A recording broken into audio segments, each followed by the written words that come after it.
태극사랑 방송을 시작하겠습니다.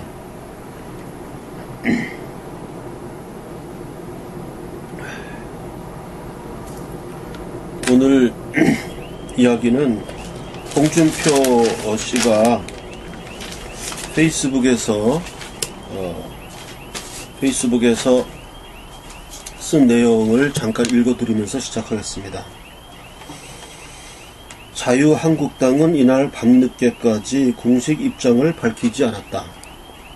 대신 홍준표 대표가 페이스북에 국정원 댓글이 무슨 대선에 영향을 주었다고 5년이 지난 사건을 대통령이 되고 난 뒤에 집요하게 보복을 하고 있는지 참 무서운 정권이라 이렇게 썼습니다.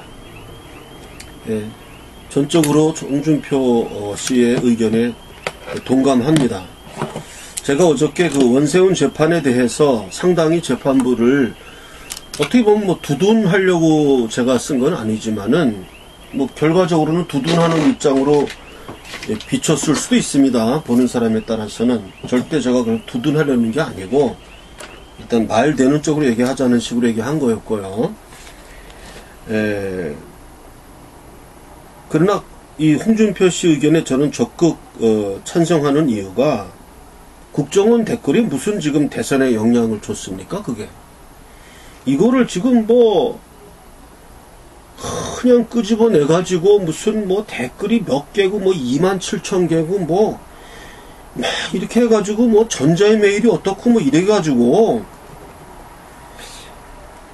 이게 이런 게 완전 난 이런 게 못마땅한 거예요. 좌파 애들이 좀 정정당당하게 승부할 걸 승부해야지. 이런 국정원 댓글이 무슨 대선에 영향을 주었다고. 제가 이제 이 방송하기 위해서 할 수 없이 한겨레 신문도 봅니다. 그 한겨레 신문 내가 보고 싶어 보는 게 아니고 방송하기 위해서, 비판하기 위해서. 보세요. 한겨레 신문에 뭐라고 나왔냐면 원세훈 대선 개입 유죄, 박근혜 당선 정당성 잃었다. 이렇게.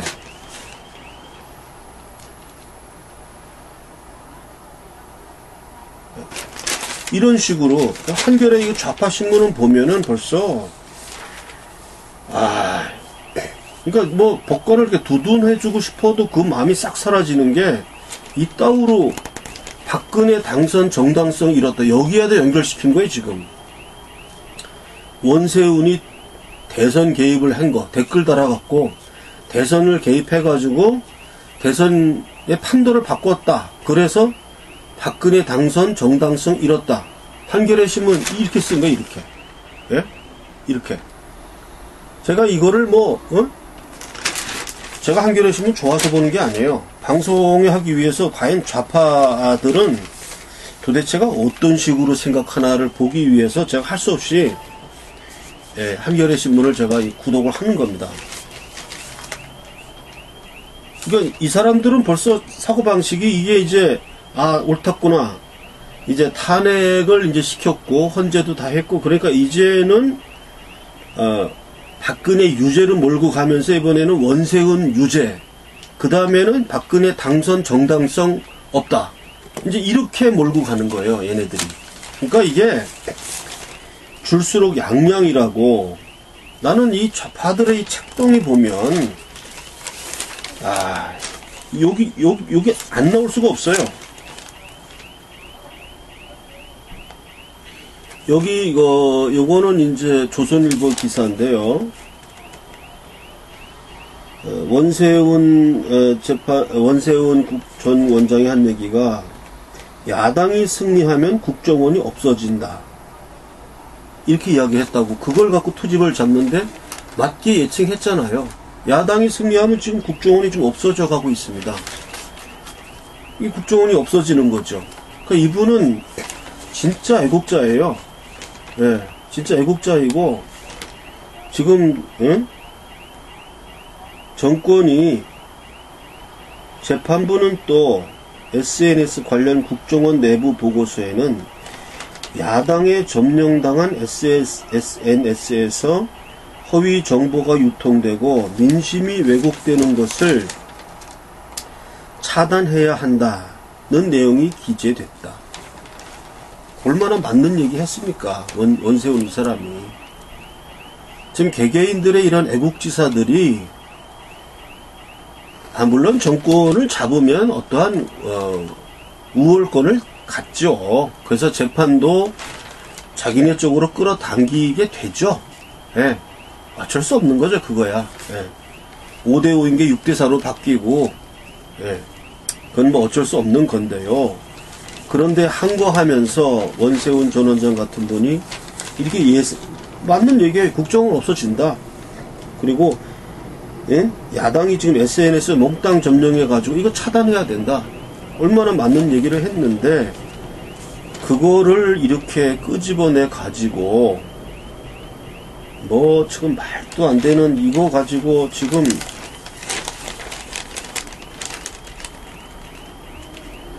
재판부는 원 전 원장에게 2년 전 2심에서 선고한 형량보다 1년이 늘어난 징역 4년을 선고한 이유 등과 관련해 국가기관이 이처럼 장기간 대규모로 선거에 관여한 전례가 없어 비난 가능성이 크고 국가기관의 정치적 중립을 신뢰한 국민에게 실망을 안겼다.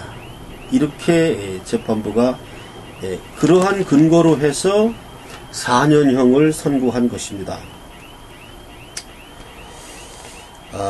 이러한 물론 재판부의 선고에 대해서 이래라 저래라 그것이 옳다 그르다 이렇게 트집을 잡는 것은 좀 맞지 않습니다만은 그 일단 대법원에다가 저는 어저께 동영상에서 대법원의 결과를 지켜보자 신중하게 아직까지는 모르는 일이다 이렇게 제가 말씀을 드렸습니다.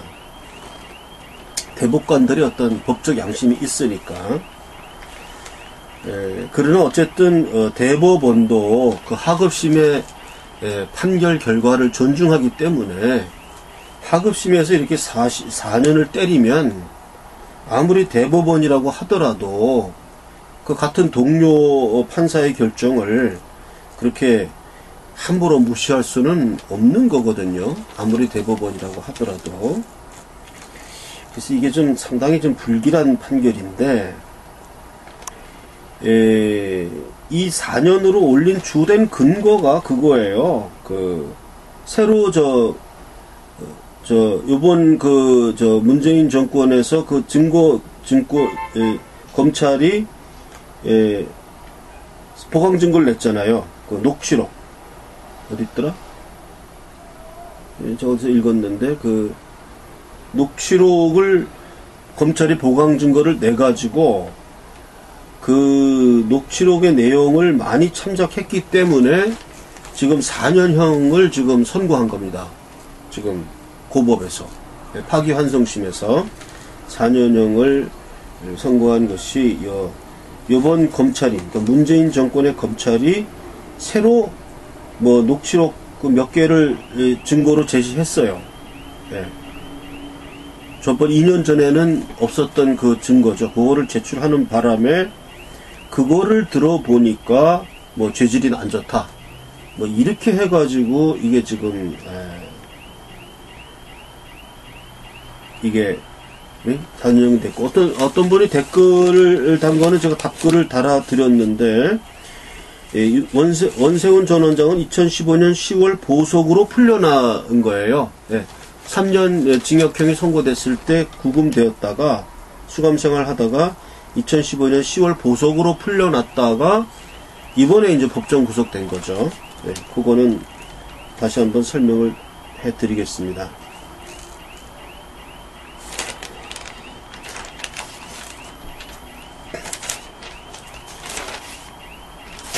여기 조선일보에서도 야당이 승리하면은 국정원이 없어진다. 그리고 이제 이번에 원세훈 4년 징역형이 선고된 데에는 녹취록, 지금 좀 아까 제가 말씀드린 이번 문재인 정권의 검찰이죠. 정권이 바뀌고 검찰에서 제기한 새로운 증거로 보강 증거를 냈죠. 녹취록. 그것이 이제 결정타였다라고 조선일보에도 써 있습니다. 그래서 저는 어저께 방송에서 사법은 사법이다라는 식으로 어떻게 보면 사법부를 저는 옹호할 뜻은 없었어요. 예. 어떠한 그 합리적인 테두리 안에서 몰고 가는 거는 어떠한 그 프라이오리티 즉 어떤 그 우월권을 가진 사람에게 주어지는 공격자 우대라고도 볼 수는 있죠. 어느 정도는. 그래서 몰고 가는 것인데 너무 심하게 몰고 가면 안 되겠지만, 그래서 이러한 판결이 좀 나오고 있는데, 이런 게 문제가 지금 아까 한겨레 신문 보여드렸듯이 이거를 지금 이 좌파들은 박근혜 당선 정당성 잃었다. 다시 한번 보여드릴게요.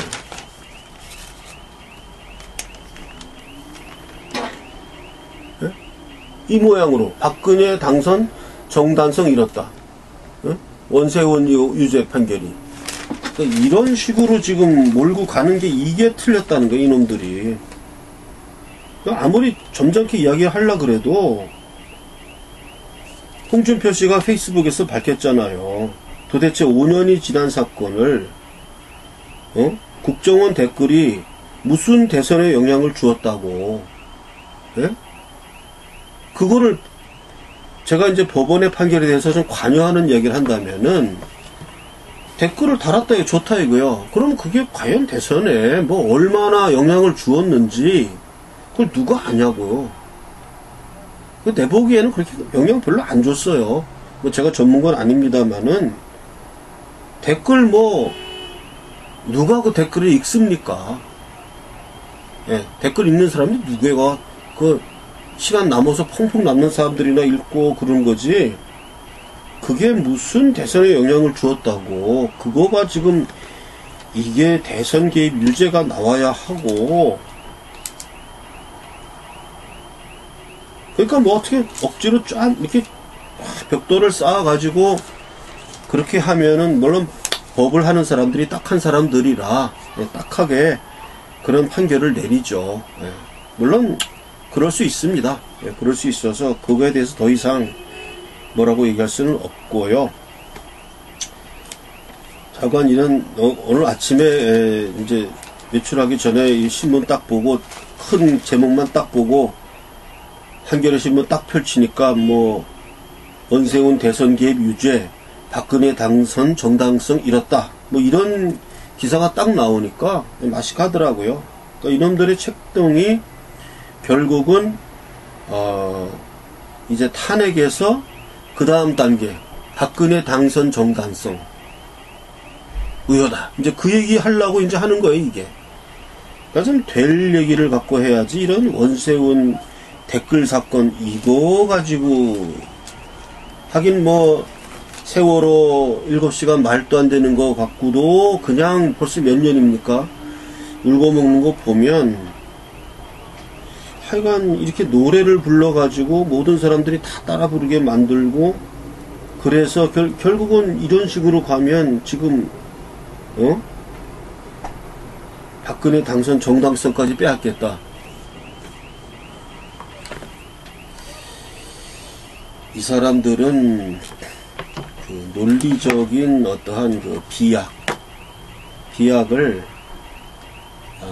하는 이유가 도대체 사고력이 부족해서 그런 건지 아니면 사고력은 있는데 뭐가 부족해서 그런 건지 좀 묻고 싶습니다.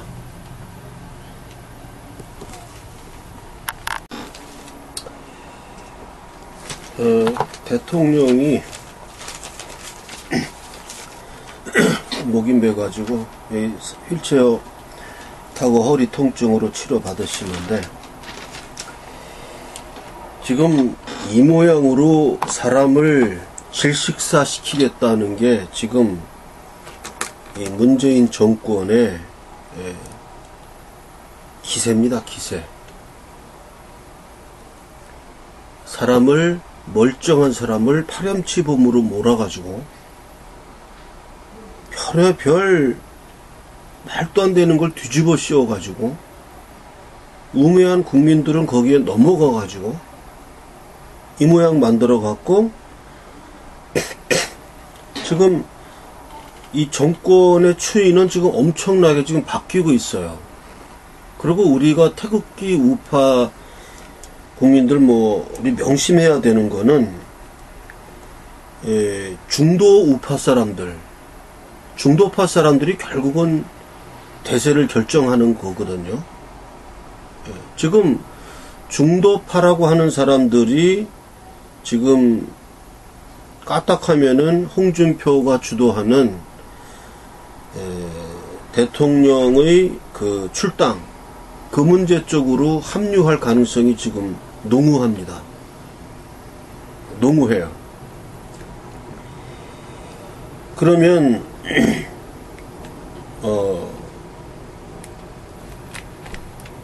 이 중도란 사람들은 좀 중도파란 사람들은 상당히 좀 우리가 볼 때는 이 판단력이 상당히 문제가 있는 사람들이에요. 본인들은 온건하다, 중간이다라고 생각할지 모르더라도 저는 굉장히 우매한 사람들이라고 생각을 하는데요. 저는 하는데 어떻게 합니까? 그 사람들이 숫자적으로 더 많고 우매하든 개돼지든 간에 그런 사람들이 많기 때문에 그 사람들을 장악하지 않고서는 도저히 이길 방법이 없어요. 우리 그 태극기든 우파, 저들이 말하는 극우파, 이것만 가지고는 안 됩니다. 군대를 동원해서 이거는 쿠데타 얘기고, 그거는 얘기 하나만 하죠. 그건 일시에 갑자기 일어나는 거지, 이렇게 공개적으로 얘기할 수도 없는 거죠.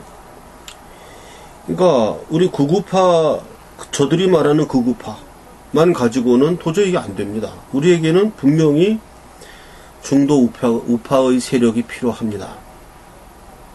이 사람들이 우매해가지고, 지금 홍준표가 주도하는 대통령의 그 출당, 이 문제, 이게 지금 득세를 할 것처럼 보이고, 저는 지금 앞으로 우리 우파 내의 그 세력 판도를 본다면, 홍준표와 조원진, 그 다음에 이제 황교안과 김진태의 통합 세력, 이 3파전에다가 여기에다가 이제 무임승차로 하면서 중도 우파들을 장악한다고 하면서 끼어들 확률이 있는 게 안철수 세력이에요. 안철수 세력도 그 위협이 됩니다. 왜냐면 그 안철수는 좀 중도적인 거를 흡수해가는 그런 힘이 있어가지고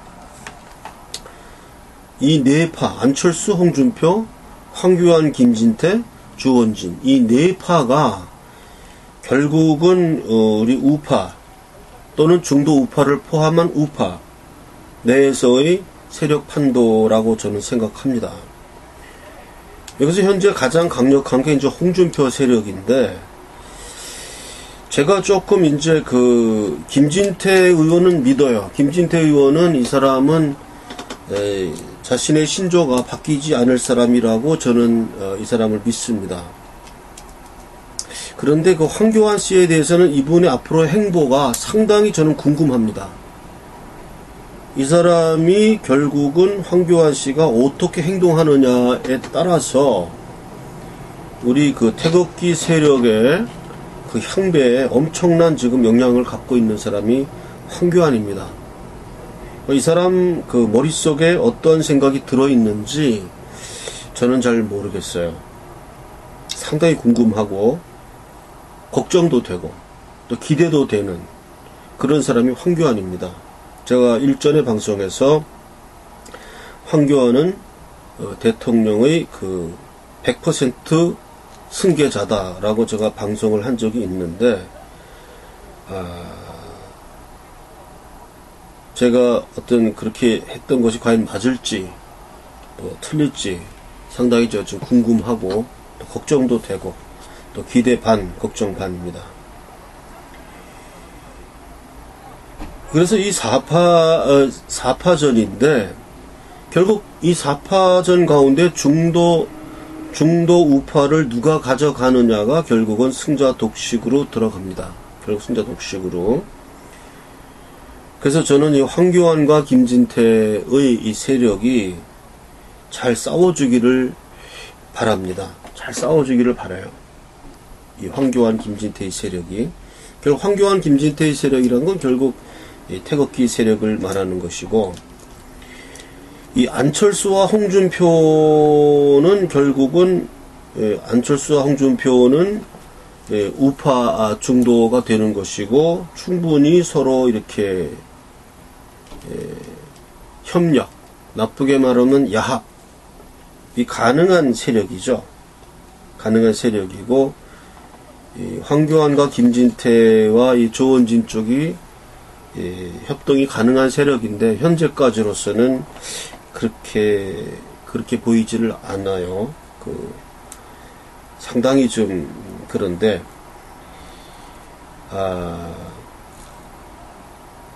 문제는 지금 이 주도권 싸움에서 지금 주도권이 홍준표가 지금 대통령의 출당 문제를 끌고 나오면서 이상하게 이게 지금 힘을 받고 있습니다. 추석 전까지는 해결한다고 하면서 이상하게 이게 지금 힘을 받고 있어요. 홍준표의 그 출당론, 대통령 출당론. 제가 일전에 뭐 공감대가 없는 이야기를 했죠.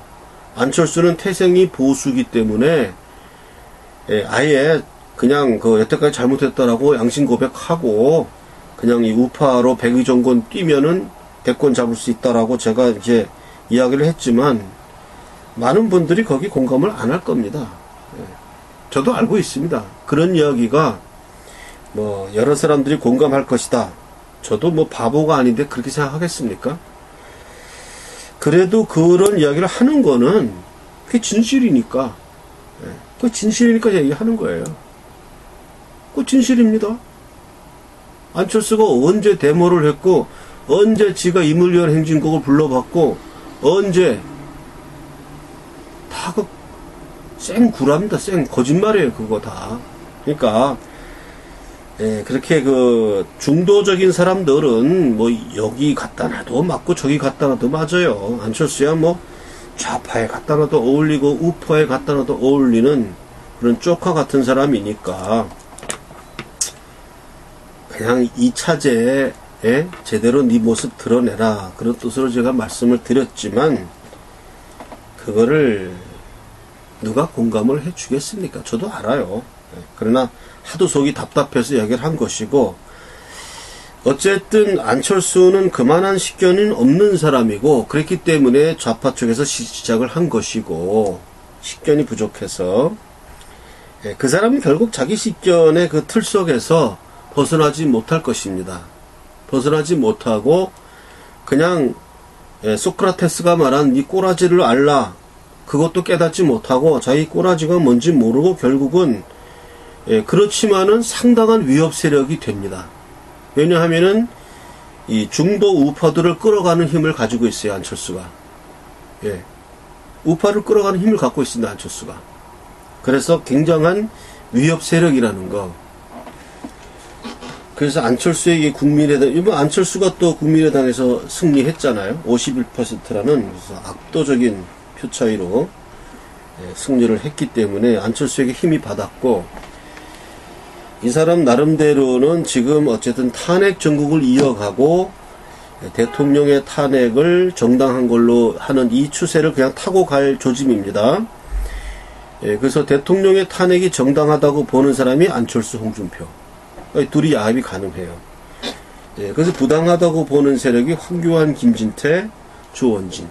이 사람들은 대통령 탄핵이 부당하다고 외치는 사람들이죠. 황교안 씨는 뭐 일절 입장을 표명한 바가 없지만 일단은 그런 사람이라고 추정을 해주는 겁니다. 본인이 이러한 추정을 뒤엎는 어떤 쇼킹한 이야기를 해서 제발 그런 일이 없기를 바라는데, 그런 일이 없는 한 황교안 씨는 탄핵을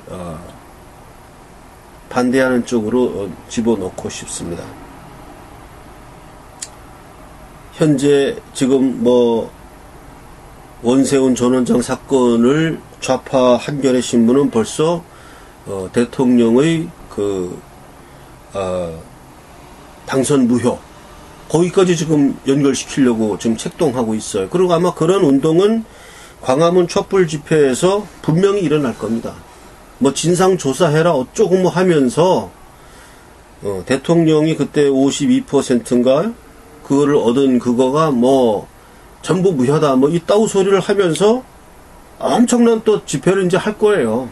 얘네들은 뭐 아무거나 갖다 놓고 그냥 불 붙이는 놈들이니까 그런 식의 일이 이제 앞으로 일어날 겁니다. 그래서 완전히 그 적폐청산이라는 이름 하에 과거와의 단절, 과거와의 단절 뭐 어쩌고 그래가지고 뭐 신천지로 가자며요. 그따구 소리 하는 분들이니까 우리가 지금 이 우매한 이 중도 우파 본인들은 뭐 현명하다고 착각하고 있지만 뭐가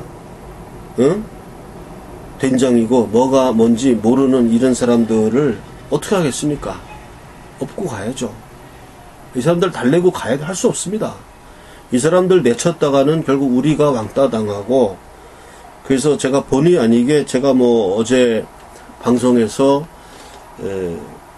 이거 좌빨 아니야 하는 인상을 줄 정도로 제가 그 방송을 사실 조심스럽게 했는데요. 우리 우파들에게는 상당히 전략적으로 이제 나가야 됩니다. 지금 상당히 좀 색안경 끼고 보는 사람들이 많아요. 중도 우파에서 우리를 굉장히 보수 꼴통당이다 이렇게 보기 때문에 우리가 상당히 전략적으로 나가야 됩니다. 전략적으로 나가야 되고,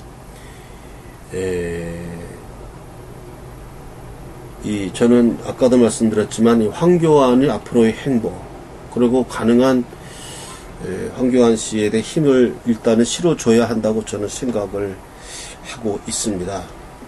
그래서 일단 이 4파전 우판에서 뭐 좌파 쪽은 뭐 생각할 게 없죠. 그쪽에는 뭐 누가 뭐 어떻게 되든 그건 생각할 바가 없고, 거기서도 뭐 변수가 있을지 모르지만 그거는 우판의 그거 표에는 관계가 없는 일들, 어차피 그쪽 표는 안 오니까요. 그래서 이 안철수까지 끼어서 이 4파전의 상태에서 우리가 매우 전략적인 노선을 가져야 한다. 전략적인 노선의 첫째 그 전법은 뭐냐 하면 우리가 보수 꼴통이고 억지 주장하는 사람이고 뭐 이렇게 비치면 안 된다. 우리도 상당히 이렇게 우리도 신중하다 뭐 이런 모습을 보여주고, 이 중도 우파들과의 그 사람들의 포섭의 문제가 지금 이런 식으로 나가면 힘듭니다. 이런 식으로 나가면 지금 홍준표의 그 대통령 출당론 이게 지금 힘을 지금 엄청 받고 있는 것 같아요. 이게 그래서 지금 유튜브 방송에서도 일부 매체들은 그게 뭐 고육지책이다 하면서 그거를 합리화시키고 정당화시키고 있는데, 그건 있을 수 없는 이야기죠. 그게 그렇게 좋은 길이라고 보이지도 않고, 그게 왜 좋은 길인지 그 이유도 좀 너무나 궁색하고, 또 그렇게까지 모든 자존심을 길바닥에다가 버려가며 대통령을 그렇게 출당까지 시켜가는 이러한 정말 그 야비한, 정말 인륜 도덕을 저버린 이러한 전략이 어떻게 효과가 있을지 나는 도저히 효과 면에서도 그렇고 명분 면에서도 도저히 그런 일을 하면 안 되고, 그런데 중도파란 사람들은 그럴 수 있다고 생각을 해요. 이 사람들은 어떠한 고매한 인격이라든가 이런 도덕심, 뭐가 된장이고 뭐가 뭔지를 잘 몰라요, 이 사람들이. 그래갖고 그냥 투표 찍는 겁니다, 가가지고. 예. 이 사람들이 결정해 왔어요, 여태까지. 그게 민주주의예요.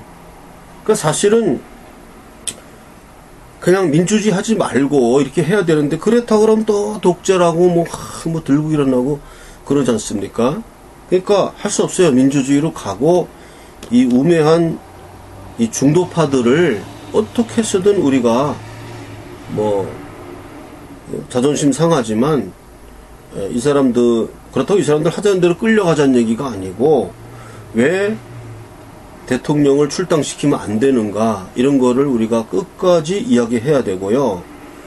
지금 홍준표의 그 출당론이 지금 그 한국당 당원들 뭐 같은 당원으로 있으니까 또 반대도 못 하지 않습니까? 그 사람들 보면. 그리고 이제 그 오히려 그 안철수 같은 입장에서는 이 탄핵을 반대한 세력들을 완전히 왕따시키고, 자기가 이 탄핵 찬성한 사람들을 자기 세력권 안에 집어넣겠다 해서 그 바른정당을 자기가 다 먹겠다, 이런. 그래서 지금 둘이 가까워지고 있잖아요. 국민의당하고 바른정당하고. 그래서 수적으로 어떻게 장난질을 쳐보겠다. 국민의당, 바른정당, 또 정의당 뭐 이런 애들 있지 않습니까? 거기다가 탄핵 찬성파. 이렇게 해가지고서는 안철수가 침략해 들어오는데, 홍준표도 뭐 비슷한 색깔이니까 둘이서 이제 그 어떤 정치적인 그런 거를 뭐 하면 해결된다고 그렇게 믿는 것 같습니다만은,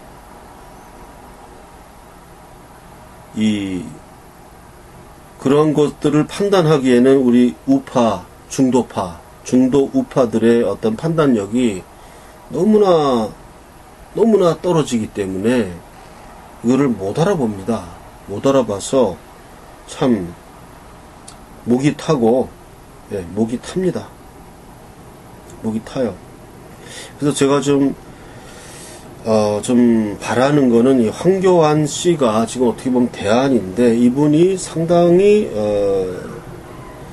여태까지는 뭐 그래도 어떤 기대감을 많이 줬지만, 삼루 말루 투아웃에 말루에 서가지고 이게 홈런 때리는 이런 모습을 좀 못 보여줬는데, 이번에 한번 말루에서 홈런을 때리는 그러한 쾌거를 황교안 씨가 좀 보여줬으면 하는 그런 바람을 가질 수밖에 없네요. 그렇게 제가 지금 어떤 이것이 대안이다라고 얘기하기에는 지금 상황이 너무 우리한테 불리하게 돌아가고 있습니다. 그래서 일말의 기대를 황교안 씨에게 좀 걸어보고요. 이분이 제발 우리를 실망시키지 않기를, 그래 마지막 보루가 되기를 간절히 희망합니다.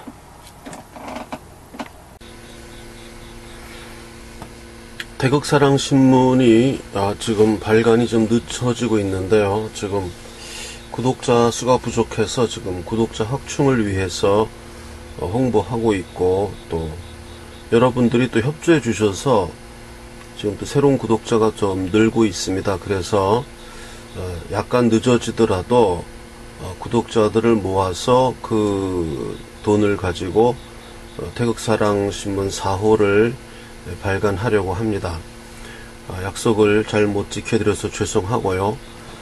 지금 또 이제 그 원고료나 이런 걸 제대로 잘 못 주고, 이렇게 많이 못 주고 하니까 편집하는 사람이라든지 또 원고 채집하는 사람, 뭐 이런 사람들이 기자 역할을 뭐 그만두고 이렇게 해가지고 그 지금 여러 가지로 안팎으로 지금 문제가 많아서 신문이 좀 늦어지고 있습니다. 그래서 지금 꾸준히 또 여러분들이 또 협조해 주셔서 지금 새로운 구독자들이 또 늘고 있어서 이런 문제를 해결해 가면서 저는 태극사랑신문이 다소 늦어지는 한이 있더라도 이것을 뭐 다른 신문처럼 뭐 몇 개월간 뭐 중단한다 이런 발표는 하지 않고요. 어쨌든 적더라도 모아지는 대로 돈을 또 모아서 발간하고 꾸준히 어쨌든 구독자만 계속 늘어나면 지금도 늘어나고는 있습니다. 늘어나고는 있는데 그 속도가 그렇게 빠르지 않아서 좀 예상대로 못 나갈 뿐이지 어쨌든 늘어나고 있는 건 사실입니다. 그래서 이런 식으로 늘려나간다면 어느 정도의 구독자만 돌파하면 그 다음에는 정상 궤도에 올라가니까 조금 이해해 주시고 신문이 좀 늦게 나오더라도 좀 이해해 주시기 바라고, 또 이 방송을 보시면서 또 주위 분들에게 이걸 알아보면 몰라서 이걸 구독 못하는 분도 많더라고요.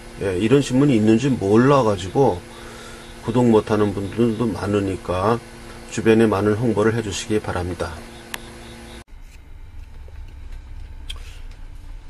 주식 대금을 송금하는 계좌는 국민은행 595137-01-001768 태극사랑 주식회사입니다.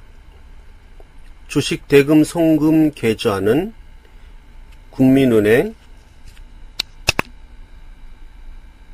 595137-01-001768 태극사랑 주식회사입니다.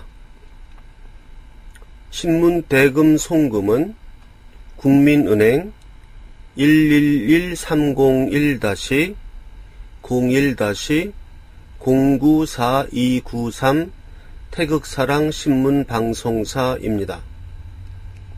신문 대금 송금 계좌는 국민은행 111-30-01-01-094293 태극사랑 신문방송사입니다.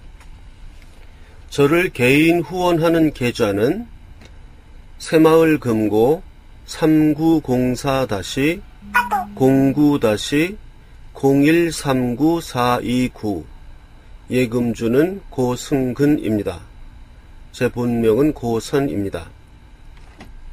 개인 후원 계좌 새마을금고 3904-09-0139-429 개인 후원 계좌 국민은행 계좌 812-21-0374-284입니다. 개인 후원 국민은행 계좌는 812-21-0374-284입니다. 제 핸드폰 번호는 010-5300-7901입니다. 010-5300-7901 신문사 전화번호는 010-4378-4044입니다. 팩스 번호는 031-417-7901입니다. 031-417-7901입니다. 또 다른 팩스 번호는 031-408-4844입니다. 정기 구독 신청을 받겠습니다. 그래서 1년 구독료는 89,000원입니다. 1년치 주간신문이고 1년치 구독료는 89,000원이고요. 6개월 구독료는 45,000원입니다. 6개월 구독료는 45,000원. 구독을 신청할 계좌는 국민은행 111-30-01-094293 다시 말씀드립니다. 국민은행 111-30-01-094293 태극사랑 신문방송 주식회사입니다. 그리고 입금하신 후에는 5300에 7901로 입금자 성함, 주소, 입금액, 입금자 성함, 주소, 입금액을 문자 메시지로 보내주시면 되겠습니다. 태극사랑 뉴스를 하나 방송하겠습니다. 지난 제6차 구국 포럼에서 서석구 변호사님이 약속하신 것은 이번 그 대선 무효 소송에 지금 7개 단체가 대선 무효 소송을 냈습니다. 우리 태극사랑도 냈고요. 그래서 제6차 구국 포럼에는 3개 단체만 저희 태극사랑하고 정청아 목사님하고 또 한 분 해서 3개 단체만 참석을 했어요. 그래서 그 자리에서 서석구 목사님이 약속한 게, 서석구 변호사님이 약속한 게 뭐냐 하면, 우리 지금 원고 측, 저희 태극사랑 같은 경우에는 제가 지금 원고고 혼자서 도저히 제가 소송이 불가능한 상태고, 법적 지식도 그런 변호사님에 비하면 현저히 모자라지만, 그래도 소송을 제기한 거는 혹시 소송 제기한 단체가 없을까봐 우리가 후발대가 되는 심정으로 소송을 제기한 거거든요. 그리고 사실 우리가 변호사 될 비용도 없고요. 그래서 그냥 죽창 들고 나와 싸우는 기분으로 했는데, 다행히도 서석구 변호사님께서 우리 원고들의 공동 변호사를 해 주시겠다. 준비 서면을 다 써 주시겠다. 이렇게 약속을 하시고, 저하고도 이제 전화 통화를 다 하고 명함도 주고받고 했습니다. 그래서 한시름 놨습니다. 사실 제가 무슨 수로 이렇게 어려운 소송을 제가 해봐야 재판 몇 개 한두 번 해본 그런 저도 법적으로 아는 거 없는 그런 사람입니다. 그런 사람보다는 서석구 변호사님 베테랑 변호사님이고, 그런 분이 준비 서면을 써준다고 해서 너무나 감사했고, 이 깊은 소식을 우리 태극사랑 식구들에게 전합니다. 그러니까 걱정 안 하셔도 되겠습니다. 그리고 우리 태극사랑 합창단 창단 공연을 10월 13일에 합니다. 10월 13일 금요일 7시에 산림문학관이라고 있습니다. 인터넷에 검색하시면 산림문학관 이렇게 검색하시면 검색이 나옵니다. 명동역 1번 출구입니다. 명동역 1번 출구에서 나오셔가지고 남산 쪽으로 이렇게 올라가시면은 살기슭을 쭉 올라가는 거예요. 남산 쪽으로. 그렇게 남산 쪽으로 많이 안 올라가요. 한 1번 출구에 나와서 이렇게 쭉 올라가면은 거의 한 200m? 그 정도 올라가면은 산림 문학관이라고 있어서 카페도 있고 연주홀도 있습니다. 공연은 일부 순서는 제가 독창을 좀 많이 할 겁니다. 제가 거의 한 8곡에서 한 10곡 정도 독창의 수준으로 해서 맨 끝에 아리아도 부르고, 그래서 제가 꾸미는 무대를 일부를 하고요. 그 다음에 2부에서는 이제 합창, 소프라노, 바리톤, 독창 이렇게 해서 2부를 할 겁니다. 그러니까 2부가 좀 더 깁니다. 길고 합창 공연도 있고, 그렇게 해서 1, 2부 7시부터 해서 한 9시까지 한 2시간 정도 우리가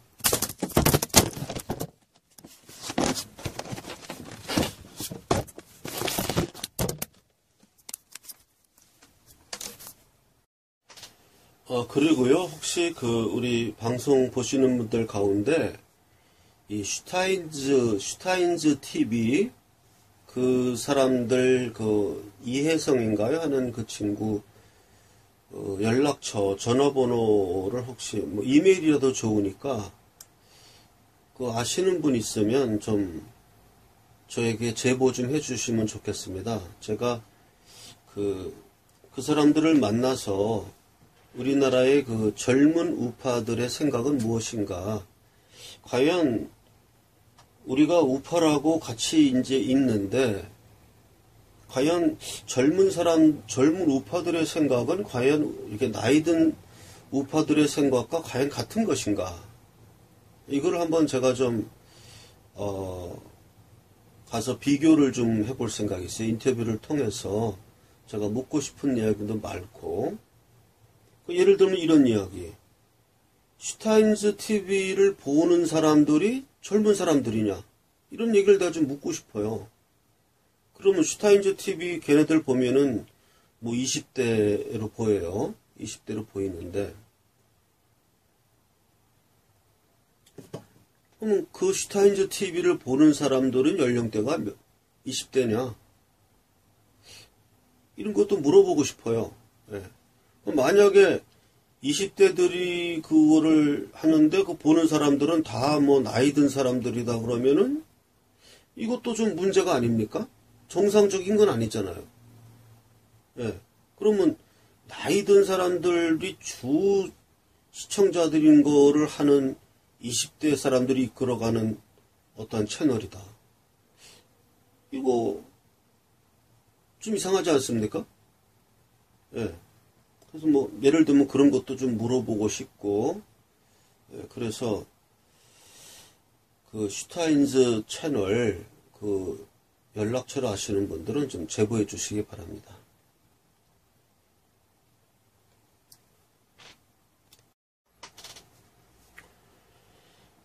안녕하십니까. 윤창중 씨 버전으로 한다면은 뭐 사랑하는 애국 동포 여러분, 또 해외 동포 여러분, 뭐 이러면서 시작하죠. 윤창중 씨 버전인데, 저는 뭐 어떤 버전을 써야 될지 그냥 항상 어눌한 어조로 뭐 그런데요 이러면서 이제 저는 시작한 것 같아요. 그래서 저도 그것보다는 좀 활기차게 윤창중 씨 버전식으로 사랑하는 뭐 국민 동포 여러분, 해외 동포 여러분 이렇게 하는 식으로 저도 좀 발랄하게 이렇게 시작해야 되지 않을까 생각해서 가능한 한 방송 시작할 때 재밌게 시작하고자 합니다. 아침에 동영상을 올렸다가 삭제했습니다. 삭제한 이유는 저에게 이제 댓글 단 사람들에 대해서 제가 또 이렇게 답변하는 식으로 동영상을 올렸다가 그게 좀 너무 좀 피로감을 줄 수 있다. 예, 너무 좀 한두 번 이렇게 우리가 답변하는 건 좋은데, 저번에 제가 답변을 한번 했지 않습니까? 제 신상 고백까지 겸해서 그 경우는 신상 고백이 들어가 있으니까 봐줄 수 있다 이렇게 되는데, 또 무슨 어떤 악성 댓글이라 그래가지고 거기에 대해서 답변하는 식으로 하는 거는 좀 피로도가 쌓인다. 저도 그런 생각을 합니다. 그래서 아침에 좀 올렸다가 그런 내용은 좀 빼야 되겠다 싶어서 그냥 삭제해 버렸습니다. 이 점은 좀 양해해 주시기 바라고 죄송하게 생각합니다. 동영상이란 것은 공공적인 거니까 한번 올린 이상 그 다음에는 삭제할 수 없어야 하는데, 본의 아니게 이렇게 좀 경솔하게 행동한 것을 사죄 드리고, 아침에 올렸던 동영상 내용에서 그런 댓글에 대응하는 그런 필요한 그런 거 말고, 사실 뻔뻔해서가 아니고, 뻔뻔하거나 그 댓글 단 사람들을 무시해서가 아니고, 제 동영상을 보는 사람들은 그 댓글을 보자고 보는 게 아니거든요. 제가 그렇게 잘난 사람이다. 내가 그렇게 무슨 뭐 엄청난 구단이다 이런 뜻이 아니고요. 미우나 고우나 그래도 그 사람 얼굴 한번 보고 뭐라고 얘기하는지 좀 드러나 보자 하는 동기로 그냥 사랑방에 모여서 이렇게 무릎 맞대고 무슨 얘기 하나 듣는 심정이라고 저는 생각합니다. 그러기 때문에 제가 그렇게 댓글을 그대로 다 고지고대로 들려드린다든가 너무 그렇게 하는 거는 또 피로감이 있는 것 같아요. 예. 또 많은 분들은 제가 하는 얘기를 듣고 좋으나 미우나 고우나 그 얘기 듣는 그런 동기가 있고, 또 아주 열성적인 분들은 아무 얘기나 좋으니까 그냥 하라는 거예요. 그래서 아무 얘기나 하면 그렇게 조회수도 안 오고 안 올. 저도 사실 이 유튜브 방송하는데 경쟁 심리가 있지 않겠습니까? 다른 유튜브 방송 보면 조회수가 많이 올라가는데 저만 올리면 조회수가 별로 없고, 그러면 저도 사람인데 경쟁심이 있죠. 예, 이왕이면 사랑받고 싶고, 이왕이면 관심 끌고 싶고, 그게 사람 마음인데, 그래서 아무거라도 올려달라는 얘기도 참, 그래요. 그래서, 이러지도 저러지도 못하고, 예, 엉거주춤 포즈를 취하고 있습니다만은, 어쨌든 그렇게 악성 댓글에 일일이 대응하는 거, 그거는 좀 청취자 또 애청자들에게는 좀 피로감이 될 수 있다고 생각해서 그분들을 제가 무시해서가 아니고, 예, 이렇게 언론을 중단하겠다는 게 아니고, 예, 피로감 느끼는 사람들을 위해서 그런 거는 좀 하지 않아야 되겠다 이렇게 생각을 해서 가끔 이제 그렇게 반영하기로 하고, 원래 하던 대로 제 페이스대로 이야기를 하는 게 맞다고 생각합니다. 예. 삭제된 내용 중에 이제 지금 제가 다시 리바이벌 해서 말씀드린 내용은 우리 태극사랑 신문이 지금 구독수가 너무 적어요. 예. 아침에 제가 방송에서 했던 회계 내용 다시 한번 말씀드리면, 우리가 한 달에 2번 발행한다고 치면요. 원래는 4번 발행하기로 했는데, 2번 발행한다고 치자고요. 그러면 한 번 발행할 때, 전부 다 합쳐가지고, 우송료까지 다 합쳐가지고, 신문 총 들어가는 비용이 한 150만원 정도 돼요. 편집 비용, 인쇄 비용, 우체국의 발송 비용, 이런 거 다 따지면은 편집 봉투값, 하면 한 넉넉 잡고 150만원 정도면은 3,000장을 신문 3,000부를 인쇄합니다. 그래서 발송까지 끝냅니다. 그러면 한 달에 2번 그렇게 한다 그러면 한 달에 150만원씩 2번이니까 300만원이 드는 거예요. 1년이면은 3,600만원이 듭니다. 그러면 3,600만원이 구독료가 들어와야 됩니다. 그럼 3,600만원이 구독료가 들어오려면 그게 구독자가 1년치 내는 구독자가 89,000원 내거든요. 그럼 89,000원에서 9만원으로 잡으면 9만원으로 3,600을 나누면 얼마입니까? 400명이에요.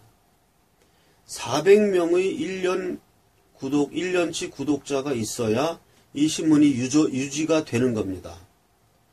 세금이라든지, 경비라든지, 물품 구입이라든지, 부대 비용이라든지, 인건비라든지, 원고료라든지, 인터넷 검색 비용이라든지, 이런 거는 다 빼고 지금 얘기하는 거예요.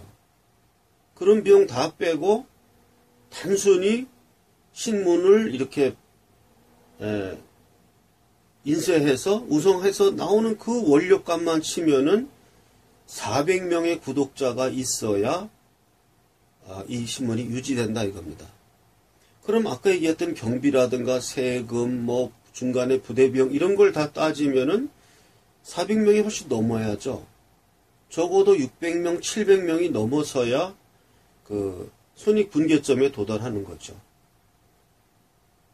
600명 내지는 700명이 손익분기점으로 그것도 안 됩니다. 그것도 말이 안 되는 얘기고. 어쨌든 아무리 박하게 잡아도 600명, 700명은 돼야 되는데, 지금 구독자가 얼마냐? 한 60명 정도 선이에요. 예? 60명 정도 선.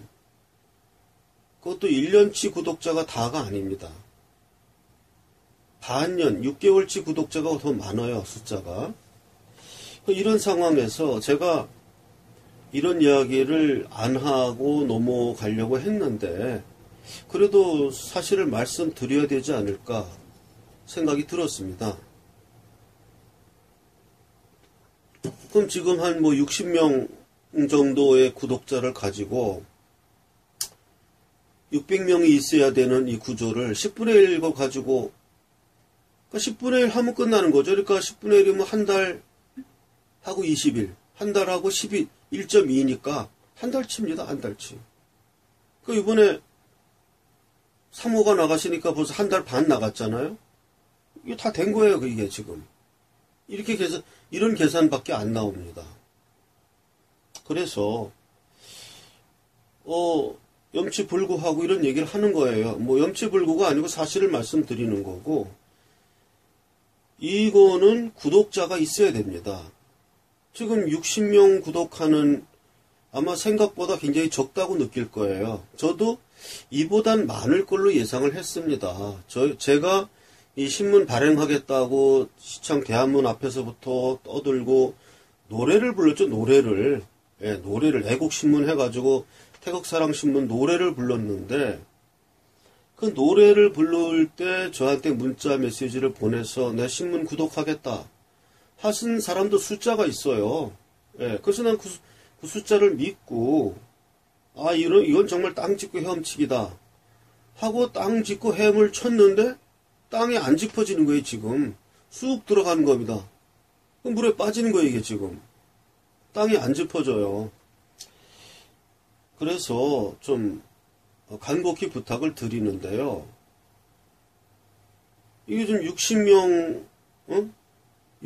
정도 이 구독자 가지고는 1년치 구독료 3,600만원, 이거를 조달할 방법이 없습니다. 예, 물건은 뭐 뻔한 거 아니야? 그러면 우리 60명 구독자를 가진 신문에 누가 광고를 시켰느냐? 공짜로 실어준다 그래도 안 하죠. 60명 구독자 가진 신문에 뭐하러 광고비 내고 광고를 하겠어요? 그것도 안 되죠. 광고 수입이 없고, 조중동 큰 신문들이 버티는 게 광고 수입이에요. 그 사람들이 엄청나게 받습니다. 광고료. 그런 거는 못하다. 그러니까 우리는 구독료로 버티는 건데, 쌀 뒤주에 이게 바닥이 난 거예요. 팍팍 긁힙니다.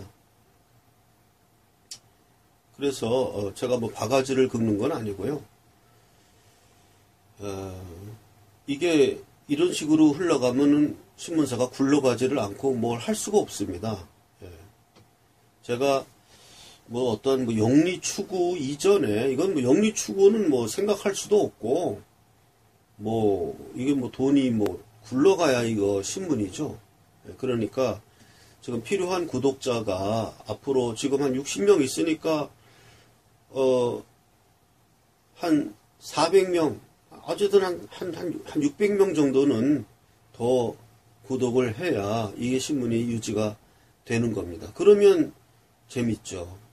그러면은 그렇게 되면 이제 광고 수입, 광고도 들어오고 광고 수입도 받아서 그때부터 이제 우리 신문사가 크게 됩니다.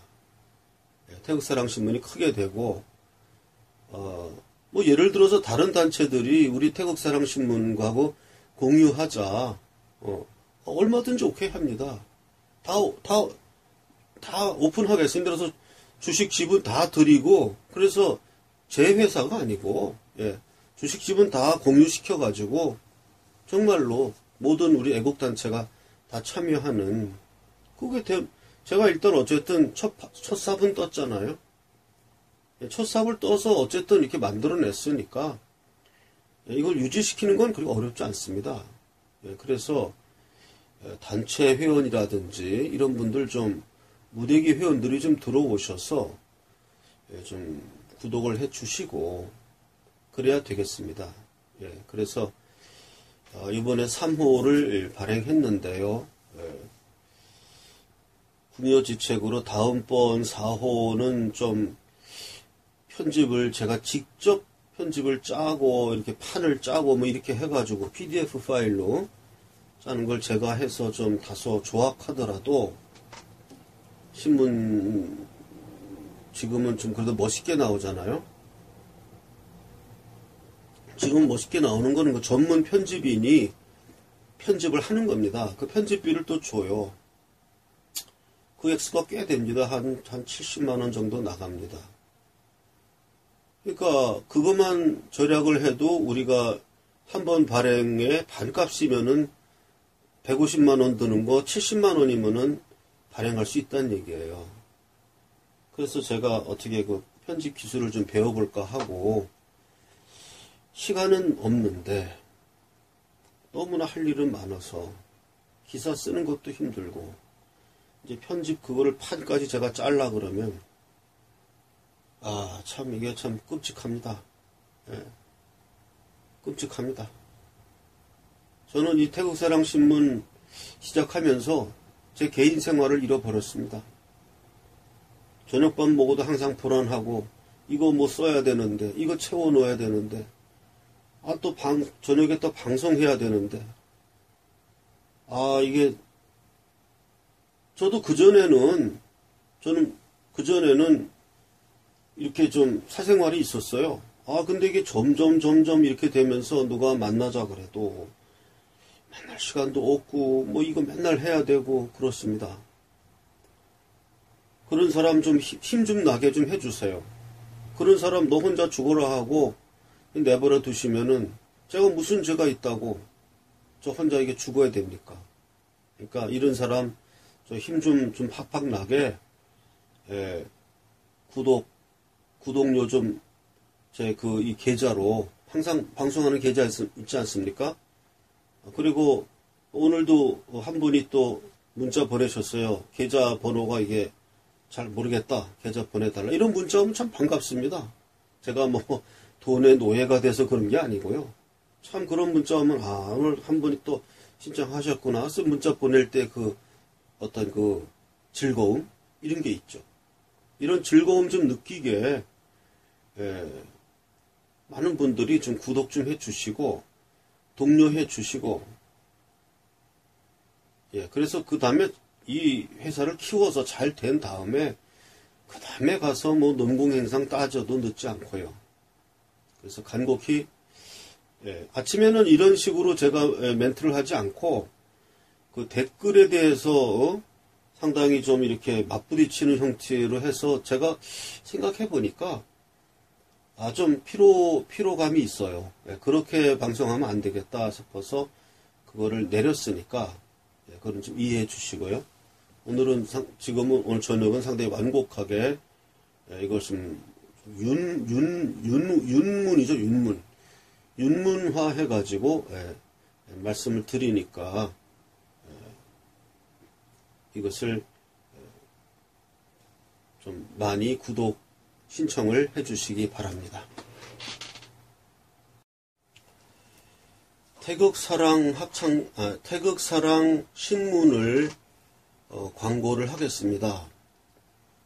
태극사랑 신문이 지금 창간했고 2호, 3호 계속 발간되었습니다. 그래서 저희 태극사랑 신문은 현재 주간, 격주간밖에 지금 못하고 있어요. 그렇게밖에 못하고 있지만 이거는 이제 구독자가 부족해서 그런 것이고요. 이제 구독자만 많이 확보가 되면 이제 주간으로 올라가고 주간에서 이제 일간 신문으로 발돋움하고자 합니다. 그러니까 저는 이 태극사랑 신문을 항상 편집을 하면서 제가 최종적으로 마지막에 다 읽어보면서 뭐 제가 만들었다기보다는 저도 원고를 받아서 편집을 하는데 이러한 신문은 반드시 있어야 되겠다 하는 생각을 합니다. 예, 글자로 우리 유튜브고 뭐 방송이고 뭐고 다 사라져서 흘러서 없어져 갑니다. 그러나 우리가 발간하는 이 태극사랑 신문은 역사에 길이 남을 것입니다. 예, 그래서 이 태극사랑 신문이 중단되지 않고 끝까지 우리 우파가 곧 우리 대한민국의 진정한 국민 아닙니까? 이 진정한 국민의 진정한 국민의 민심을 반영하는 그러한 신문으로서 살아남고, 더 나아가 이 기존 언론, 기존 신문 이 지각을 뒤흔드는 그런 다크호스가 되도록 여러분들 많이 성원해 주시기 바랍니다.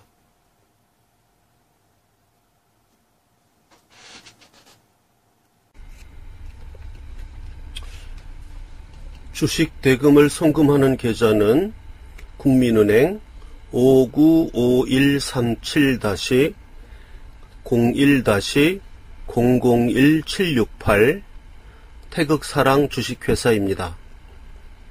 주식 대금 송금 계좌는 국민은행 595137-01-001768 태극사랑 주식회사입니다. 신문 대금 송금은 국민은행 11130-01-094293 태극사랑 신문방송사입니다. 신문 대금 송금 계좌는 국민은행 11130-01-01-094293 태극사랑 신문방송사입니다. 저를 개인 후원하는 계좌는 새마을금고 3904-09-0139-429 예금주는 고승근입니다. 제 본명은 고선입니다. 개인 후원 계좌 새마을금고 3904-09-0139-429 개인 후원 계좌 국민은행 계좌 812-21-0374-284입니다. 개인 후원 국민은행 계좌는 812-21-0374-284입니다. 제 핸드폰 번호는 010-5300-7901입니다.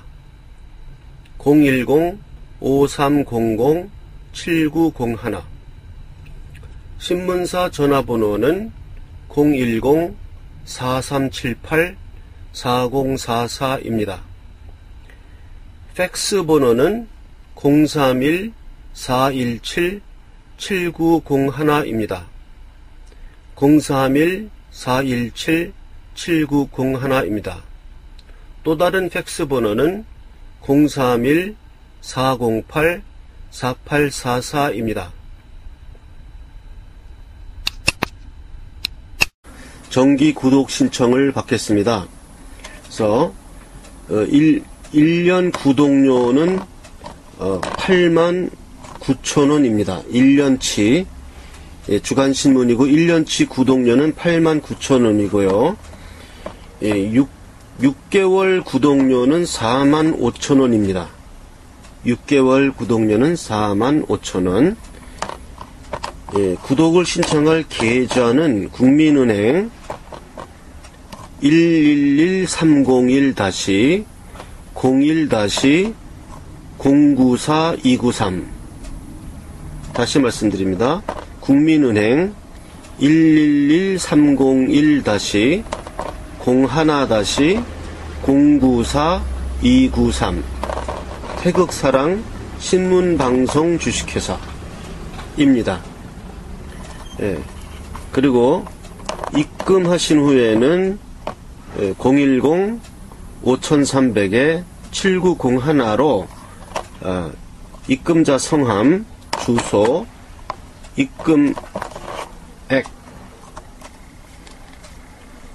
입금자 성함, 주소, 입금액을 문자 메시지로 보내주시면 되겠습니다.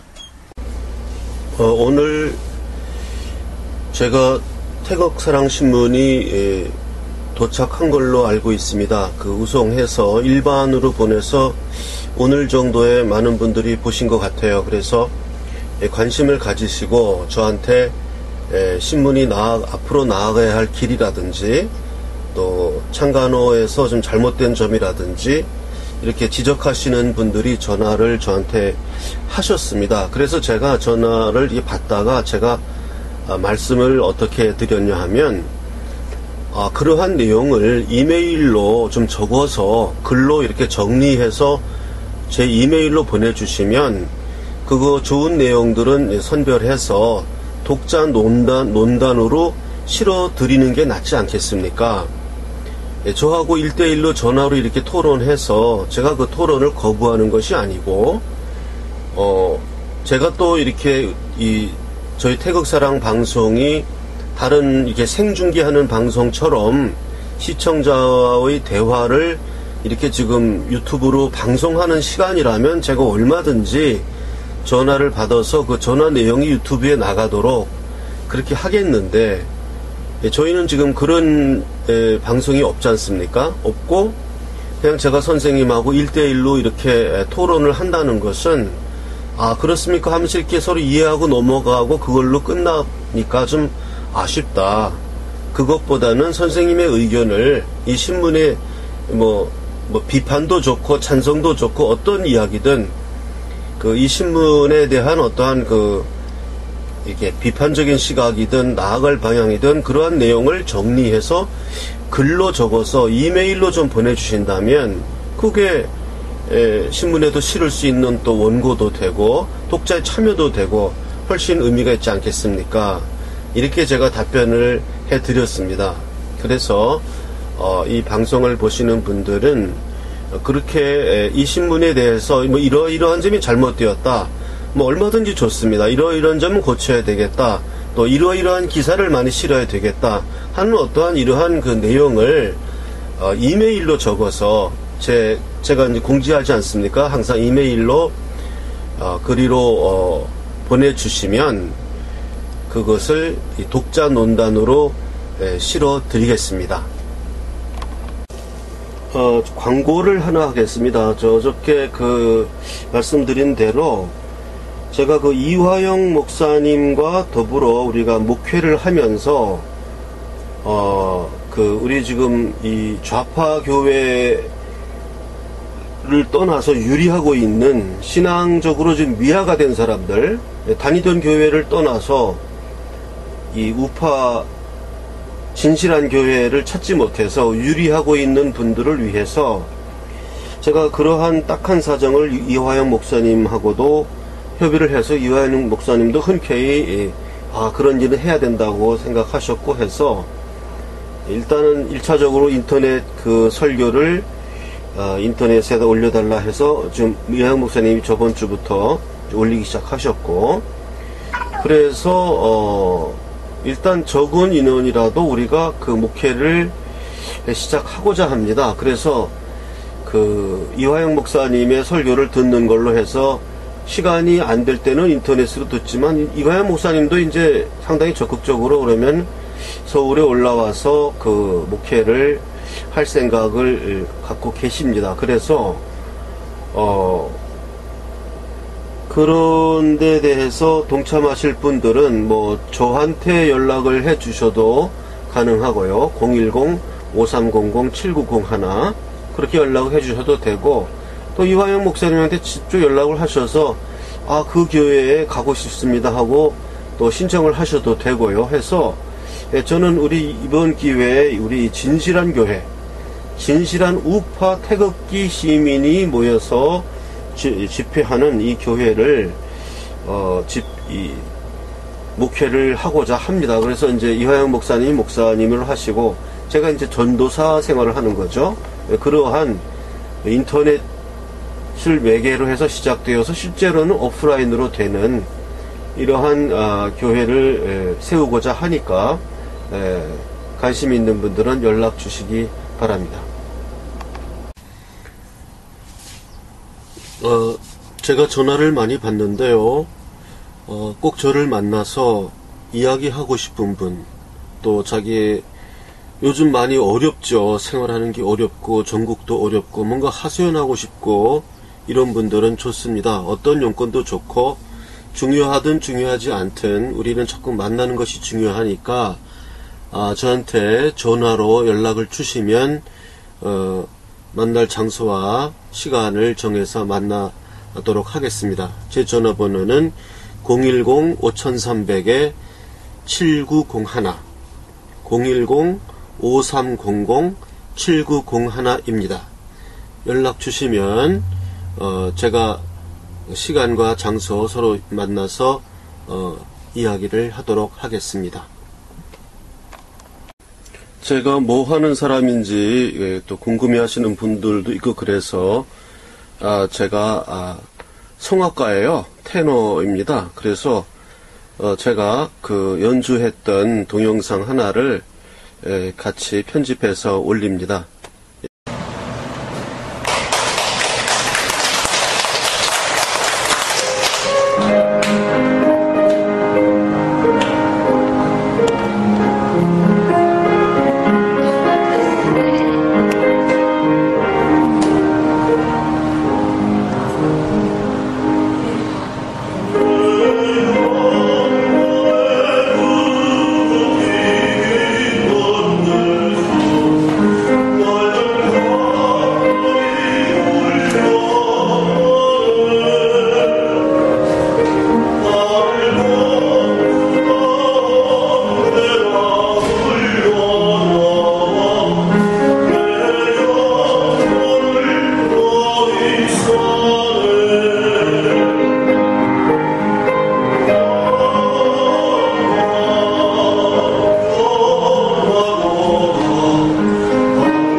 제가 뭐 하는 사람인지 또 궁금해 하시는 분들도 있고 그래서 제가 성악가예요. 테너입니다. 그래서 제가 그 연주했던 동영상 하나를 같이 편집해서 올립니다.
Ammi tradia,